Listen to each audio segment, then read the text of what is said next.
அபார கருணா சிந்தும் ஞானதம் சாந்தரூபிணம் ஸ்ரீ சந்திரசேகரகுரும் பிரணமாமி முதான்வகம். மகாபிரிவா காஞ்சிபுரத்தில் தேனம்பாக்கத்தில் கலவையெல்லாம் இருந்துருக்கிறதே பல நிகழ்ச்சிகள். அதில் ஒரு சமயம் காஞ்சிபுரத்தில் சர்வசாகா சம்மேளனம் அப்படின்னு ஒரு வித்வத் சதஸ் நடந்தது. வேதத்துக்கு 4 வேதம் அப்படிங்கிறது எல்லாருக்கும் தெரியும். அதில் பல சாகைகள்லாம் இருக்குது. இந்த சாகைகளை படித்தவாள்லாம் பல பேர் நாட்டில் இருக்கா. அவள் எல்லாரையும் கூப்பிட்டு ஒரு சர்வசாகா சம்மேளனம் அப்படின்னு பெரிவா ஏற்பாடு பண்ணி நடந்தது.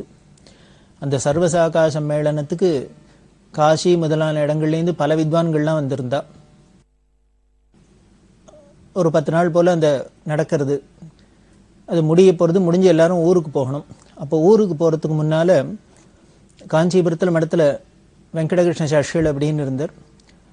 அவர்கிட்ட எல்லாரும் சொன்னான், இங்கே காஞ்சிபுரம் கோவிலுக்கெல்லாம் ரொம்ப பிரசித்தம், பல கோவில் இருக்குது, இந்த கோவில்லாம் போய் தரிசனம் பண்ணணும் அப்படின்னு சொல்கிறதே வெங்கடகிருஷ்ண சாஸ்திரி பெரியவாள்கிட்ட கேட்டார். இந்த காசியிலேருந்து வந்த பண்டிதா எல்லாரும் காஞ்சிபுரத்தில் எல்லா கோவிலையும் பார்க்கணுங்கிறா, எந்த கோவிலுக்கெல்லாம் அழிச்சுன்னு போகிறது? பெரியவா என்ன நிறைய நூற்றுக்கணக்கான கோவில் இருக்குது, இதை எதெல்லாம் முக்கியம், எதை அழிச்சுன்னு போகணும் அப்படின்னு நாமளாவே போகிறது செலக்ட் பண்ணி போகிறது ரொம்ப சிரமம். அதனால் பெரியவாள்கிட்ட போய் கேட்டார், எந்தெந்த கோவிலாம் முக்கியமான கோவில் சொன்னால் அழிச்சுன்னு போய்ட்டுறேன் அப்படின்னு. பெரியவா பல கோவில் சொன்னான். இந்த கோவிலுக்கு அழிச்சுன்னு போ, கச்சபேஸ்வரர், ஏகாம்பரேஸ்வர், காமாட்சி, வரதராஜர், பல கோவில்லாம் இருக்குது. எல்லாத்தையும் அழிச்சுன்னு போயிட்டு இந்த கோவில்லாம் அழிச்சுன்னு போன்னு சொல்லிட்டு அதில் முக்கியமாக வியாசசாந்தாலீஸ்வரர் அப்படின்னு ஒரு கோவில், அந்த கோவிலுக்கு அழிச்சுன்னு போ, அந்த கோவிலோட புராணம் என்ன அப்படிங்கிறத இவாளுக்கெல்லாம் சொல்லும் அப்படின்னா, அதை சொல்லி அங்கே போய் தரிசனம் பண்ணி வை அப்படின்னா. என்ன ஸ்பெஷலாக இந்த வியாசசாந்தாலீஸ்வர கோவில் புராணத்தை மட்டும் சொல்லி பெரியவா அதை தரிசனம் பண்ண சொல்கிறா அப்படின்னா அதுக்கு முக்கியமான ஒரு பின்னணி இருக்குது. இவெல்லாம் வந்திருக்கிறவா காசியிலேருந்து வந்திருக்கா பல பேர். இந்த வியாசசாந்தாலீஸ்வரர் அப்படிங்கிற ஒரு கோவில், அதோட புராணம் என்ன, ஸ்தல புராணம் என்ன அப்படின்னா, வியாசாச்சாரியர்கள் காசியில் இருந்தார். காசியில் இருக்கிறதே விஷ்ணு சஹஸ்ரநாமத்துக்கு தொகுத்தர், இன்னும் பல விஷயங்கள்லாம் பண்ணிட்டு என்ன பண்ணினார், அந்த விஷ்ணு சஹஸ்ரநாமத்தில் ஒன்று வருது, அச்சுதானந்த கோவிந்த நாமோச்சாரண பேஷத நசந்தி சகலாரோகாத் சத்தியம் சத்தியம் வதாமியம் அப்படி இல்லாம சொல்றது இல்லையா. அதில் ஒன்று வருது, வேதாசாஸ்திரம் பரம் நாஸ்தி ந தெய்வம் கேசவாத் பரம் அப்படின்னு சொல்றது. என்ன பண்ண, உத்திருச்ச புஜமுச்சதே அப்படின்னு சொல்றது, கையை தூக்கிண்டு சொன்னாராம். வேதசாஸ்திரத்துக்கு மீறின பிரமாணம் எதுவும் கிடையாது, கேசவனுக்கு மிஞ்சின தெய்வம் கிடையாது அப்படின்னு கையை ஒசத்தி சத்தியம் பண்ணினர் வியாசர். இதை பார்த்துட்டார் நந்திகேஸ்வரர். நந்திகேஸ்வரருக்கு ரொம்ப வருத்தமாக எடுத்து கோபம் வந்துடுத்து. காசிங்கிறது விஸ்வேஸ்வர க்ஷேத்திரம், பரமே சிவக்ஷேத்திரம். அந்த சிவக்ஷேத்திரத்தில் இருந்துட்டு இவர் தைரியமாக கையை ஒசத்தி கேசவனுக்கு அந்நியில் பரம் கிடையாது, கேசவனை விட்டா வேற தெய்வம் கிடையாதுன்னு ஒரு சத்திய பிரமாணம் பண்ணுறாரு அப்படின்ட்டு அவருக்கு கோபம் வந்துடுத்து. அதனால என்ன பண்ணினார், காசியிலே நின்றுட்டு இப்படி பரமேஸ்வரனை அவமதிக்கிறாப்புல நீ இப்படி சொன்னதுனால உமக்கு தூக்கின கை தூக்கினபடியே இருக்கட்டும் அப்படின்னு சாபம் கொடுத்துட்டார். சாபம் கொடுத்ததோடு இல்லை, இது சிவக்ஷேத்திரம், இனிமேல் நீ காசிக்குள்ளே வரப்படாது அப்படின்னும் ஆணை பண்ணிட்டார். அதனாலேயே காசிக்கு அக்கறையில் பார்த்தா கங்கை கரையில் அந்த பக்கத்தில் வியாச காசி அப்படின்பா, வியாசர் அங்கே இருந்தார் அப்படின்னு சொல்லுவா. இது மாதிரி ஸ்தல புராணம் இது அங்கே நடந்தது. இது ரொம்ப வருத்தமாக இருந்தது வியாசாச்சாரியாளுக்கு. அப்புறம்தான் அவர் ஃபீல் பண்ணினார், நாமளே இப்படி ஏதோ விஷ்ணு வேற சிவன் வேறங்கிறாப்புல நாம் ஒரு பாவம் எல்லாருக்கும் வராப்பில் நாம் நடந்துட்டுமே அப்படின்னு வியாசாச்சாரியாளுக்கு ரொம்ப மனசு தாபமாக இருந்தது. அதனால என்ன பண்ணினார், வருத்தப்பட்டுன்னு நந்திகேஸ்வர்கிட்ட சொன்னார், இது மாதிரி சொல்லிவிட்டேள், எனக்கு சாபம் கொடுத்துட்டேள், என் கையும் தூக்கினதா இப்போ எடுத்து தப்பு தான், நானே ஹரிகர பேதம் வராப்பில் எதுவும் சொல்லியிருக்கப்படாது, இப்படி தெரிஞ்சோ என்னோட உற்சாகத்தில் சொல்லிட்டேன், அதனால எனக்கு சாப விமோச்சனம் வேணும், நான் என்ன பண்ணுறது அப்படின்னு கேட்க உடனே நந்திகேஸ்வரர் சொன்னார், விஷ்ணு க்ஷேத்திரத்தில் போய் சிவனை குறித்து தபஸ் பண்ணி பரமேஸ்வரன் அனுகிரகத்தினால உம்ம கை சரியாகட்டும் அப்படின்னு சொல்ல, எங்கே போகிறது அப்படின்னர், காஞ்சிபுரத்துக்கு போங்க அப்படின்னர். காஞ்சிபுரம் அங்கே தபஸ் பண்ண சொன்னார். இந்த காஞ்சிபுரத்துலேயும் சிவகாஞ்சி விஷ்ணு காஞ்சி அப்படின்லாம் இருக்கிறாப்புல இந்த வரதராஜர் கோவில் அதை சுற்றி இருக்கிறதுக்கெல்லாம் பேர் விஷ்ணு காஞ்சி அப்படின்னு பேர், விஷ்ணு க்ஷேத்திரம். காஞ்சிபுரம் ஒன்று தான் சிவனுக்கும் உகர்ந்த க்ஷேத்திரம், பஞ்சலிங்க க்ஷேத்திரத்தில் பிருத்திவி க்ஷேத்திரம் அப்படின்னு சொல்லக்கூடிய ஏகாம்பரேஸ்வர் பரமேஸ்வரனுக்கு ரொம்ப தலையாய க்ஷேத்திரம். விஷ்ணுவுக்கு வரதராஜர் அப்படின்னு வைஷ்ணவத்தில் பெருமாள் கோவில் அப்படின்னாலே காஞ்சிபுரம் தான் அப்படிங்கிறாப்புல விஷ்ணு காஞ்சின்னு வரதராஜர் இருக்கிற க்ஷேத்திரம். அம்பாளுக்கு சாக்தர்களுக்கெல்லாம் ராஜராஜேஸ்வரியா இருக்கிற காமாட்சி இருக்கிற க்ஷேத்திரம். முருகனுக்குன்னு குமரக்கோட்டம் இருக்கு. க்ஷேத்திரமே துண்டீர மண்டலம் அப்படின்னு சொல்லக்கூடிய கணபதி க்ஷேத்திரம். இப்படி எல்லா தேவதைகளுக்கும் உகந்தது இந்த காஞ்சிபுரம்.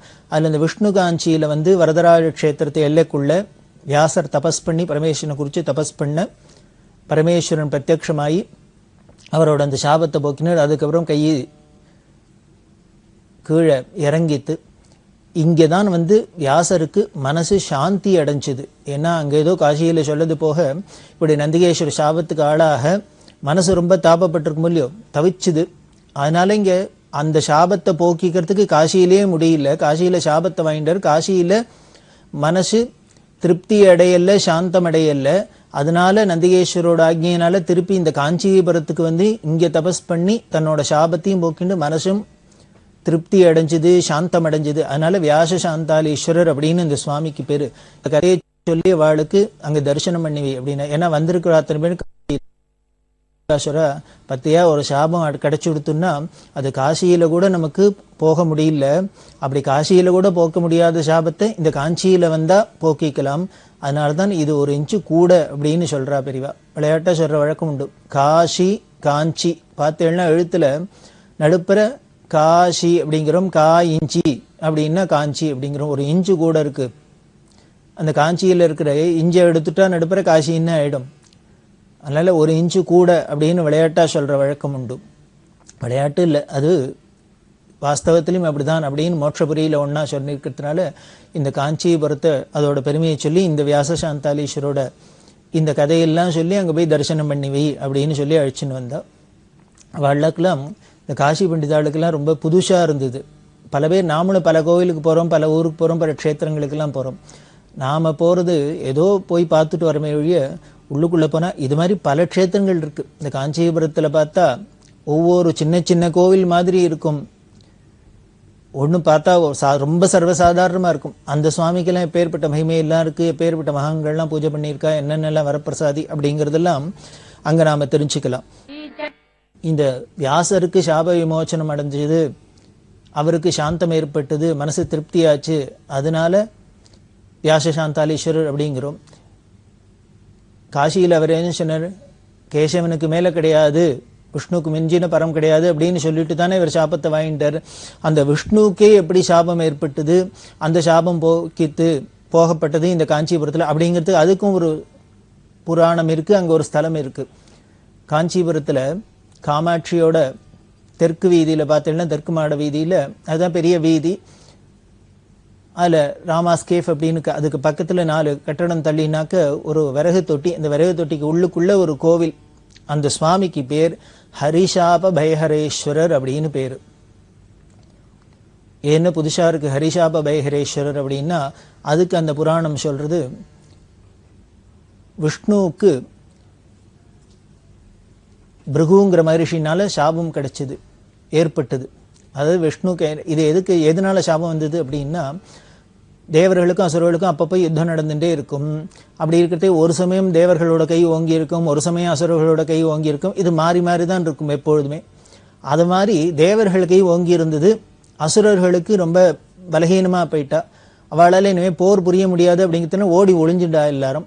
இவாளோ தேவதைகள் எங்க போனாலும் துரத்தின்னு வந்துருவா, இவாளை அடிப்பா. அப்படி இருக்கிறதே என்ன பண்ணார், பிருகுவோட ஆசிரமத்துக்கு போய், அப்ப பிருகு இல்ல அவரோட மனைவி இருந்தா, பிருகுவோட பத்னி இருந்தா, அங்க போய் இவாள்லாம் சரணம்னு விழுந்தா.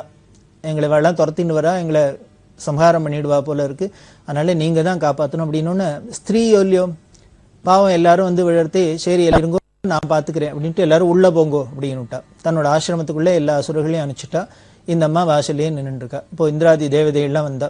அவ என்ன பண்ணிட்டா, இவாளை காணும் அப்படின்னு இங்க ரிஷியோட ஆசிரமத்துல இவ ஒளிஞ்சுருக்கான்னு தெரிஞ்சோன்னு, நாம போனா ஏதானும் ஆயிட போறதேன்னு விஷ்ணுகிட்ட போய் சொன்னா. இவாள்லாம் போய் அங்க ஒளிஞ்சுன்னு இருக்கா, ஒரு ரிஷியோட ஆசிரமத்திலேயே அசுரர்கள்லாம் போய் ஒளிஞ்சுன்னு இருக்கா. அதனால எப்படி தீர்த்து கட்டுறதுன்னு புரியல, நீங்க தான் ஹெல்ப் பண்ணணும் அப்படின்னு விஷ்ணு என்ன பண்ணார், தன்னோட சக்கராயுதத்தின் இவாளை அசுரர்களை சம்ஹாரம் பண்ணணும். அப்போ வாசல்ல இந்த அம்மா இருக்கிறா. உள்ளுக்குள்ளே போய் சம்ஹாரம் பண்ணணும்னா இந்த அம்மா தடுக்கிறா. எங்கிட்ட சரணம்னு வந்துட்டா, எங்கிட்ட கதின்னு வந்துட்டா, நான் அவளை ஒன்றும் பண்ணுறதுக்கு அலோவ் பண்ண மாட்டேன், என்னை மீறி நீ உள்ளுக்குள்ளே போய் அவளை சம்ஹாரம் பண்ணக்கூடாது அப்படின்னா, அப்போ விஷ்ணு கோவம் வந்துடுத்து. என்ன பண்ணின்னு இந்த சக்கராயுதத்தை இந்த அம்மா மேலே ஏவிட்டார். அந்த பிருகுவோட பத்னியோட தலை அருந்து விழுந்துடுத்து. இந்த சமயத்தில் பிருகு மகரிஷி வந்துட்டார். வந்தால் அவருக்கு ரொம்ப கோபம் வந்துடுத்து. விஷ்ணு மேலே கோபம் வந்தது. ஏன் அப்படின்னா, பத்னியை கொன்னுட்டார், ஒரு ஸ்திரீன்னு கூட பார்க்காத கொன்னுட்டார். மூணாவது தன்னோட மாமியார், ஏன்னா இந்த பிருகுவுக்கு பத்னியா, இந்த பிருகுவுக்கும் பிருகு பத்னிக்கு தானே குழந்தையா மகாலட்சுமி வந்ததுனாலே பார்கவி அப்படின்லாம் பேர் இருக்கு. அதனால மாமியாருங்கிற ஒரு முறையும் இருக்கு, ஸ்திரீயாவும் இருக்கா. அவ என்ன சொன்னா, தங்கிட்ட அபயம்னு வந்தவாளை காப்பாத்துறேன்னு தான் சொன்னா. அதனால அவளையும் தீர்த்து கட்டிட்டதுனால என்ன பண்ணார், இவர் சாபம் கொடுத்தார். நான் இப்போ உனக்கு சாபம் கொடுக்குறேன், நீ பூலோகத்துல போய் 10 தரம் மனுஷனா, நீ பூலோகத்துல போய் பிறக்க கடவுது அப்படின்னு இவர் சாபம் கொடுத்துட்டார். இதை வாங்கின்னுட்டார் விஷ்ணு. ஏன்னா எப்பொழுதுமே ரிஷிகள் கொடுத்த சாபத்தை யாராக இருந்தாலும் ஏற்றுன்னு தான் ஆகணும். இப்படி விஷ்ணுவை போய் பூலோகத்தில் பிறக்க முடியுமா, 10 தரம் பிறக்க முடியுமா சாபம் கொடுத்துட்டார் பிருகுங்கிற மகர்ஷி. இது விஷ்ணுவுக்கு ரொம்ப மனசு தாப்பமாக இருந்தது. ஒரு ஸ்திரீஹத்தியும் ஆயிடுத்து, இது மாதிரி ஒரு சாபத்துக்கும் ஆளாயிட்டமேனு. அப்படி என்ன பண்ணலாம், எப்படி இந்த சாபத்தை போக்கிக்கிறது, இந்த பாபத்திலேருந்து விலகிறது அப்படிங்கிறதே என்ன பண்ணார், தபஸ் பண்ண ஆரம்பிச்சார். அப்போதான் இந்த காஞ்சிபுரம்ங்கிற இடத்துல வந்து மகாக்ஷேத்திரமான காஞ்சிபுரத்தில் வந்து பரமேஸ்வரனை குறித்து தபஸ் பண்ணி தன்னோட சாப விமோச்சனத்தை கேட்கறதே பரமேஸ்வரன் பிரத்யக்ஷமாயி, கவலைப்படாத, ஒரு மகரிஷி சாபம் கொடுத்துருக்கு, சாபமாக இருந்தால் கூட இதுவும் உலகத்துக்கு நல்லதுக்காக தான் இருக்கும். ஏன்னா ரிஷிகள்லாம் எது பண்ணினாலும் ஒரு நல்ல காரியத்தை உத்தேசித்து தான் பண்ணுவா.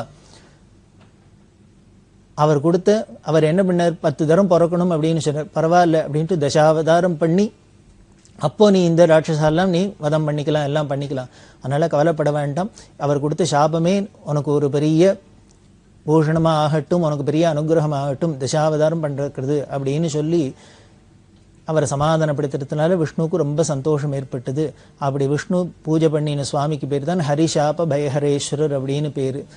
விஷ்ணுவோட சாபத்தில் ஏற்பட்ட பயத்தை போக்கினவர் அப்படிங்கிறதுனால ஹரிஷாப பயஹரேஸ்வரர் அப்படின்னு சொல்லப்படுற வழக்கம். இப்படி நம்ம புறத்தை பார்த்தா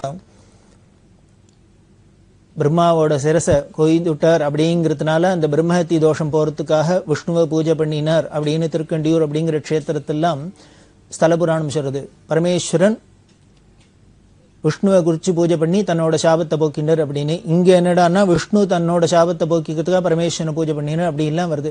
புராணங்களே இது மாதிரி பல விஷயங்கள்லாம் வருது. இதை வச்சுட்டு நாம் பார்த்தோம்னா என்ன பண்ணுறது தெரியறது அப்படின்னார். இப்போ இவர் அவரை பூஜை பண்ணி அவரோட சாபத்தை இவர் போக்குறார், இவர் அவரை பூஜை பண்ணி அவரோட சாபத்தை போக்குறேன்னா இப்போ நிஜமாவே யார் பெரியவர் அப்படிங்கலாம் நமக்கு ஒரு சந்தேகம் வரும் இல்லையா? இந்த சந்தேகம் போக்கணுங்கிறதுக்காக தான் வியாசாச்சாரியர்கள் முதலானவர்கள்லாம் இப்படிலாம் புராணங்கள்லாம் எழுதி வச்சிருக்கா. ஏன்னா நமக்கு ஒன்னையே பார்த்தாக்க ஒன்னே இதுதான் பெருசாக்கும் அப்படின்னு தோணும், இன்னொன்னே பார்த்தா இதுதான் பெருசாக்கும்னு தோணும். அப்படி நமக்கு ஒரே மாதிரி அது மாதிரி பாவம் வந்துடக்கூடாது, எல்லாம் ஒண்ணுதாங்கிற பாவம் வரணும் அப்படிங்கிறதுக்காக தான் இவர் அவர்கிட்ட தோத்ததாகவும் அவர் இவர்கிட்ட தோத்ததாகவும் இவர் சாபத்தை அவர் போக்கினதாகவும் அவர் சாபத்தை இவர் போக்கினதாகவும் பரமாதிரி இது மாதிரி பலவிதமான கதைகள்லாம் வரப்படுறது சொல்லப்பட்டது. அப்படிதான் இங்கேயும் விஷ்ணுவோட சாபத்தையும் போக்கின ஹரிஷாப பயஹரேஸ்வரர் அப்படின்னு. இப்படி பல க்ஷேத்திரங்கள் இந்த காஞ்சிபுரத்தில் இதெல்லாம் கொண்டு போய் பெரியவா காமிக்க சொன்னா. முக்கியமானது இதெல்லாம் காமிக்க சொன்னா. அதில் இன்னொரு க்ஷேத்திரம் திருமேர்த்தளி அப்படின்னு ஒன்று, பశ్చిమాலயம் அப்படின்னு சம்ஸ்கிருதத்தில் சொல்லுவா. அது எங்கே இருக்குது அப்படின்னா காஞ்சிபுரத்தில் பிள்ளையார்பாளையம் அப்படின்னு இருக்குது. பஸ் ஸ்டாண்ட்லேருந்து கிட்டத்தட்ட 1 கிலோமீட்டர் தூரத்தில் இருக்குது. அந்த பிள்ளையார்பாளையத்தில் இருக்கிற பேர் அவருக்கு பశ్చిమాலயம்னு பேர், திருமேட்தளி அப்படின்னு பேர். சுவாமி பேர் திருமேட்தளிநாதர் அப்படின்னு பேர். ஞானசம்பந்தர் பதிகம் பாடின ஸ்தலம். அந்த ஸ்தல புராணத்தில் என்ன சொல்றது அப்படின்னா, மகாவிஷ்ணுக்கு ஸ்வரூபத்தோடு தான் எங்கேயா இருந்தாலும் கோவில் அப்படின்னா புருஷா கிருதியா சங்க சக்கரதா பணியா இப்படி இல்லைன்னா இருக்கிறாப்புல இருக்கும்.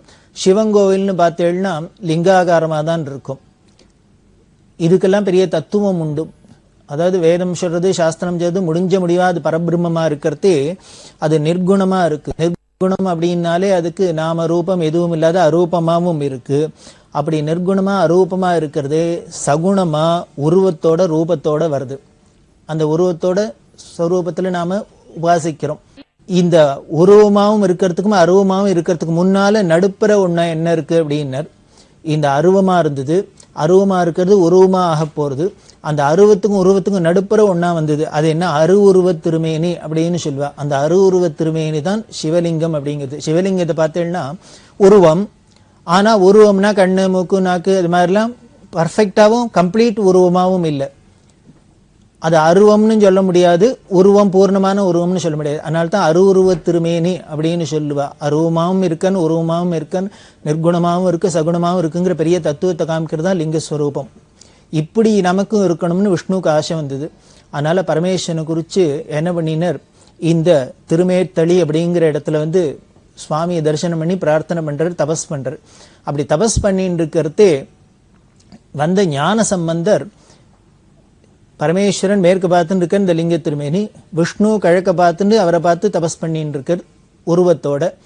இவர் என்ன பண்ணினார், வந்த பின்னால வந்த ஞான சம்பந்தர் பின்னாலேருந்து பார்த்து அந்த திருமேத்தளிநாதரை பார்த்து தேவாரம் பாடம் வச்சு, இப்படி தேவாரம் பண்ண ஞானசம்பந்தர் பாடினா கேட்பானே, அப்படியே மனசு உருகி பாடுறதே.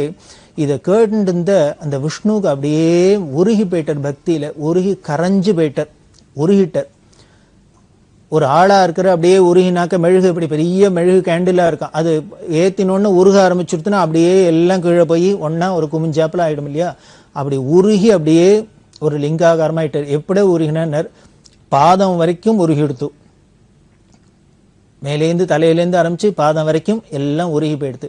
இப்படி விஷ்ணுவுக்கு ஆசையே அதானே, நம்மளும் அருவுருவ திருமேனி லிங்காகாரமா ஆகணும்னு தானே. அப்படி உருகினத்தினாலே அங்க என்னன்னா பார்த்தேன்னா ரெண்டு லிங்கம். ஒன்னு பிராச்சீனமா இருக்கிற திருமேத்தளிநாதர் அப்படிங்கிற பரமேஸ்வரன். இந்த விஷ்ணு அப்படியே பக்தியில உருகினத்தினால அவருக்கு ஓத உருகீஸ்வரர் அப்படின்னு பேரு. ஞான சம்பந்தர் தேவாரம் ஓதினர், அதை கேட்டு இவர் உருகினாரோ இல்லையா, அதனால ஓத உருகீஸ்வரர்னு பேரு. இது விஷ்ணு. அங்க விஷ்ணுக்கும் லிங்க திருமேனி அப்படின்னா இந்த காஞ்சிபுரத்துல திருமேத்தளியில பார்த்தேள்னாலே அந்த இடத்துல மூலஸ்தானத்துல லிங்காகாரமா இருக்கும். விஷ்ணு பாதம் உருகல, அதுக்கு வரைக்கும் தானே உருகித்த, அதனால சிவலிங்கத்துக்கு முன்னால பாதத்தோடையும் இருக்கும். இப்படி இருக்கிற ஒரு அபூர்வமான க்ஷேத்திரம் இந்த திருமேத்தளி அப்படிங்கிறது. இதெல்லாம் கொண்டு காமிக்க சொன்ன பிரிவா. இப்படி ஒவ்வொரு சின்ன கோவில் மாதிரி இருக்கும், ஒவ்வொரு கோவிலுக்கும் எப்படியெல்லாம் ஸ்தல புராணம் இருக்கு, இங்க எப்படியெல்லாம் தேவதைகள்லாம் பூஜை பண்ணிங்க, எல்லா ரிஷிகளும் எல்லா தேவதைகளும் பல பேரும் இங்க உபாசிச்சிருக்கா, ஈஸ்வரனை கிருப்பையை அடைஞ்சிருக்கா அப்படின்லாம் சொல்லி இதை எல்லாத்தையும் காமிச்சுட்டு வர சொல்லி இதெல்லாம் சொல்லி இந்த வெங்கடகிருஷ்ண சாஸ்திரியை விட்டு இந்த புராணங்கள்லாம் சொல்லி சொல்லி இந்த காசியிலேருந்து வந்த பண்டிதா இன்னும் எல்லா பண்டிதாளுக்கும் தரிசனம் பண்ணுவே அப்படின்லாம் சொன்னா. இப்படிதான் அவ எல்லா இடத்தையும் பண்ணி வச்சுன்னு வந்தா இந்த பண்டிதாளுக்கெல்லாம் ரொம்ப ஆச்சரியமா இருந்தது. என்ன காஞ்சி அப்படிங்கிறது நாம ஏதோ விளையாட்டுக்கு ஒரு இன்ச்சு கூட அப்படின்னு சொன்னா கூட, காசியை விட ஒரு இன்ச்சு கூடன்னா கூட விளையாட்டுக்கே சொல்ல வேண்டாம், நிஜமாவே சொல்லலாம், ஒத்துக்கலாம். இது ஒரு இன்ச்சு என்ன எத்தனை இன்ச்சு வேணாலும் கூடையா இருக்கும், மோட்சபுரிகள்ல ஒண்ணும் அப்படின்னு சொல்லி அவள்லாம் ரொம்ப சந்தோஷப்பட்டா. இப்படி பெரியவா இந்த வித்வான்களுக்கெல்லாம் இந்த தரிசனம்லாம் பண்ணி வச்சுட்டு அந்த காஞ்சிபுரத்துல இருந்து இருக்கிறதே ஒரு நாளைக்கு காமாட்சி கோவிலுக்கு அபிஷேகத்துக்கு போறா. சாயந்தரம் அபிஷேகத்துக்கு போறா. போய் காமாட்சி கோவில் உள்ள போன பெரியவா என்ன பண்ணா, திடீர்னு ஏதோ பேச்சு இருந்தது. அப்போ கூட இருக்கிறவள்கிட்ட சொல்றா, ஏய் நான் தான்டா நாராயணன், நான் தான் நாராயணன், நான் தான் நாராயணன் அப்படி 3 தரம் மாரில் தட்டிட்டு நான் தான் நாராயணன், நான் தான் நாராயணன், நான் தான் நாராயணன் அப்படின்ட்டு அதுக்கு மேலே வியாக்கியானம் பண்றா. இப்போ காமாட்சி அபிஷேகத்துக்கு எதுக்குன்னு, என் தங்கைக்கு அபிஷேகம் ஆறுது அதை பார்க்கறதுக்காக வரேன் அப்படின்னா. விஷ்ணு சகோதரி தானே அம்பாள், அதனால தங்கைக்கு அபிஷேகம் ஆறுது அதை பார்க்க வராரு நாராயணன். இது பெரியவா தன் வாயால சொன்னது. பல சந்தர்ப்பங்கள்ல தான் நாராயணன் அப்படின்னு சொல்லியிருக்கா, பரமேஸ்வரன் சொல்லியிருக்கா. இப்போ எதுக்கு அப்படின்னர், விஷ்ணு இனிமே இங்கே இப்போ ஜபம் பண்ணினர், தபம் பண்ணினர், அவரோட சாபத்தை போக்கின்றார் அப்படின்லாம் சொல்றதே நமக்கு மனசுக்குள்ள ஒரு கல்மஷம் தோணலாம். அப்படி இல்லாத இருக்கணும் அப்படிங்கிறதுக்காகவே பலருக்கு பெரியவா தான் தான் நாராயணன், நாராயணன், தான் தான் நாராயணன் அப்படின்னு இந்த காமாட்சி கோவிலில் போகிறதே சொல்றா. இப்படி எல்லாம் சொல்லிட்டு அங்கே இருக்கிறதே ஒரு நாளைக்கு யாத்திரை கிளம்புறா. அது எப்போ அப்படின்னா 1978ஆம் வருஷம் ஏப்ரல் மாதம் 15ஆம் தேதி சனிக்கிழமை அன்னைக்கு தமிழ் வருஷப்பரப்பு. அந்த தமிழ் வருஷப்பிறப்பு காலயுக்தி அப்படிங்கிற தமிழ் வருஷப்பிறப்பு அன்னைக்கு காலங்கார்த்தால விடிகார்த்தால 3 மணிக்கு பெரியவா ஏந்துண்டு நேர காமாட்சி கோவிலுக்கு வந்து அங்க அந்த குளத்துல ஸ்நானம் பண்ணிட்டு அம்பாளை விஸ்வரூப தரிசனம் பண்ணிட்டு காஞ்சிபுரத்துல மடத்துக்கு வந்து அங்க சுரேஸ்வராச்சாரியர்கள் ஆச்சாரியெல்லாம் தரிசனம் பண்ணிட்டு நேர யாத்திரையை தொடங்குறா. இந்த 1978 வருஷம் பெரியவா யாத்திரை கிளம்புறதே பெரியவாளோட வயசு 84. 84 வயசுல பெரியவா யாத்திரையை தொடங்கினா. இந்த யாத்திரையை தொடங்குறதே இது ரொம்ப சுவாரஸ்யமான யாத்திரை. இதுல என்னென்னலாம் நடந்தது, எந்தெந்த ஊருக்கெல்லாம் போனா அப்படின்னு நம்ம தொடர்ந்து விவரமா பார்க்க போறோம். அப்படி இந்த யாத்திரைக்கு போயின்னு இருக்கிறதே என்ன நடக்குது பின்னால பார்க்க போறோம். இந்த காஞ்சிபுரத்துல தேனம்பாக்கத்துல இருக்கிறதையே இவ தினம் வரதராஜ சுவாமியை பிரதட்சிணம் பண்ணுவா. காத்தாலேயோ சாயந்தரமோ எப்பவோ பக்கத்துல சிவாஸ்தானத்துல இருந்ததுனால விஷ்ணு சஹஸ்ரநாமம் சொல்லிட்டு வரதராஜரோட மாட வீதியில பிரதட்சிணம் பண்றது அப்படின்னு ஒரு சம்பிரதாயமா வச்சிருந்தா. இந்த 78 வருஷம் ஏப்ரல் மாசம் பெரியவா வடிகார்த்தால கிளம்பி வரது எல்லாரும் கூட இருந்தவாள்லாம் இதைத்தான் நினைச்சிருந்தா. பெரியவா எப்பொழுதும் போல ஏதோ வீதியில மாட வீதியில சஹஸ்ரநாம பிரதட்சிணத்துக்கு தான் போப்பராளாக்கும் அப்படின்னு. அப்புறம் இந்த வரதராஜர் சந்நிதி வந்ததுக்கு அப்புறம் தான் பெரியவா தொடர்ந்து பெரிய காஞ்சிபுரத்துக்கு போறா அப்படிங்கிறது அதுக்கப்புறம் தெரிஞ்சது. சரி, அதுக்கப்புறம் காமாட்சி போய் தரிசனம் பண்ண போறாளாக்கும் அப்படின்னா அதே மாதிரி தரிசனம் பண்ணா, அதுக்கப்புறம் திரும்பி வந்துட போறாளாக்கும் அப்படின்னா மடத்துக்கு போனா திரும்பி வர போறாளாக்குன்னா இப்படி பண்ணி கீழம்பின்னு பக்கத்துல ஒரு கிராமம் அம்பிகாபுரம் அப்படின்னு பேரு. அந்த கீழம்பியில தான் காஞ்சி காமகோடி பீடத்தோட பூர்வாச்சாரியால் ஒருத்தரோட அதிஷ்டானம் இருக்கு. 60வது பீடாதிபதி அவரோட பிருந்தாவனம் சமாதி இருக்கிறது. அந்த கீழம்பியில போய் அன்னைக்கு பிக்ஷையெல்லாம் முடிச்சுட்டு ராத்திரி தங்கிவிட்டு மறுநாளைக்கு திருப்புட்குழி அப்படிங்கிற இடம், அந்த திருப்புட்குழிக்கு தன்னோட யாத்திரையை தொடர்றா. இப்படி இருக்கிற பெரியவா இந்த யாத்திரையில திருப்புட்குழியில போறதே ஸ்ரீராம நவமி அன்னைக்கு. வருஷப்பிறப்பு அன்னைக்கு கிளம்பினா அப்படின்னு சொன்னோம். மறுநாளைக்கு ஸ்ரீராம நவமி. இந்த ஸ்ரீராம நவமி அன்னைக்கு திருப்புட்குழிங்கிறது பெரிய க்ஷேத்திரம். ஜடாயுக்கு ராமர் மோட்சம் கொடுத்த க்ஷேத்திரம் அப்படின்னு அதோட ஸ்தலபுராணம் சொல்லப்படுது. இந்த திருப்புட்குழியில் போய் ராமநவமியை தரிசனம் பண்ணி பெரியவா தொடர்ந்து யாத்திரையை தொடர போறா. அதை நாம தொடர்ந்து பார்க்க போறோம்.